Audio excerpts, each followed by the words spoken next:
All right, welcome back to Satisfactory 1.0. Now we're doing a check-in here at the end of and kind of a walkthrough of my current base.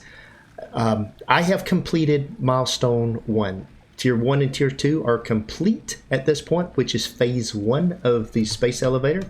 And if we come outside and we look up, you can see the space elevator. It has more stuff in it than when you first put it down. We now have a big ring up there along with it. So that's kind of cool and something new that I haven't seen before. But we've just a little bit here about my order that I ran things in.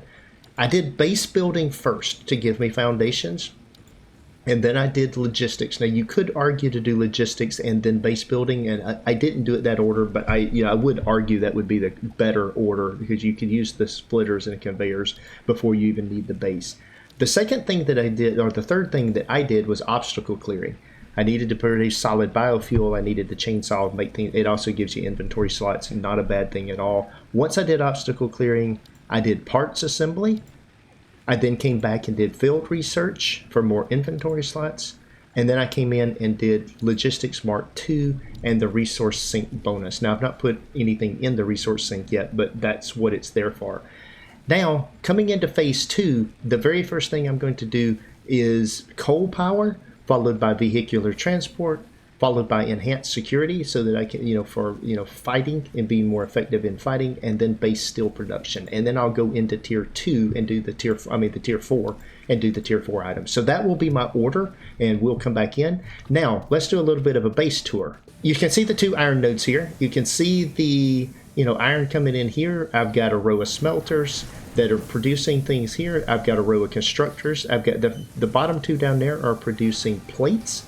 And then I've got plates going over into the reinforced plates, which is the assembler over there.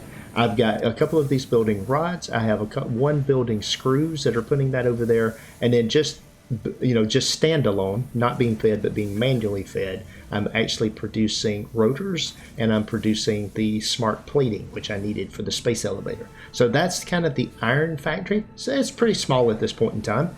I've got a little small concrete factory down there. I've got a couple of belts of limestone coming in, feeding the copper factory. It's not running 100%, but it is building concrete for my Pave the World project.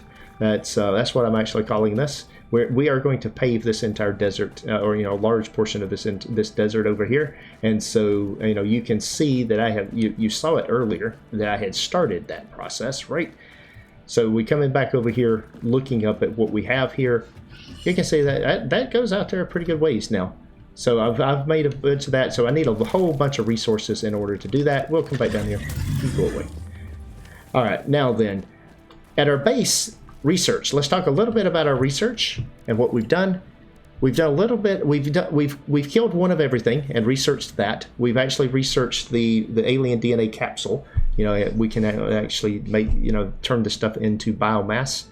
So it becomes the parts become that. I have found a Mercer sphere and a summer sloop and researched those. I have not found SAM ore yet. The SAM has not been found. I've got a little bit of Caterium, not a lot, but I've been finding a few Caterium. We found a little bit of mycelia. Mostly this is coming from cutting down that's one of the nice things is when you cut down cactus, you get mycelia, and that's where the majority of the mycelia has come from so far. The nutrients, which is the edibles, I've got one of every type of edible because you can find the bacon nearby and you can find the barrel nuts nearby. The pellberry, you have to go down. If we come up on the map, there's pellberry right down here. In the bottom part of this map, that is where the pellberry is. There's also some trees and things down there, so I went down there and harvested a few things just to be able to do the research. All right. Power slugs, we've done blue power slugs. We've not researched the yellow power slugs. We have found a couple of yellow slugs, but we need rotors. We don't have that. And we found some sulfur to unlock sulfur, but now we need coal and sulfur to unlock black powder. So that's my research. Now, as a final part of this base tour, I want to show you something that you guys kind of saw over here, my nice, neat iron factory. Well, it didn't look like that originally. Let's turn around here and look at this beautiful mess over here, which is my copper and my power. Yeah, that's what it looked like originally. Part of this, putting this pad in here, starting to actually, put things down, is actually starting to build some of those. Now, in the early part of the game, I'm not building buildings. May later build some buildings, but right now we're just going to build areas that we build things in, but good flat pad where we can organize it and make it look nice and not have it look like this. So when we check back in for the next milestone, once we have coal power, we are going to come check back in. We're going to build a coal power plant up there in the distance where you see the waterfall right out, way out there in the distance. I'm going to go build a coal power plant there once we research coal. So that'll be when we come back.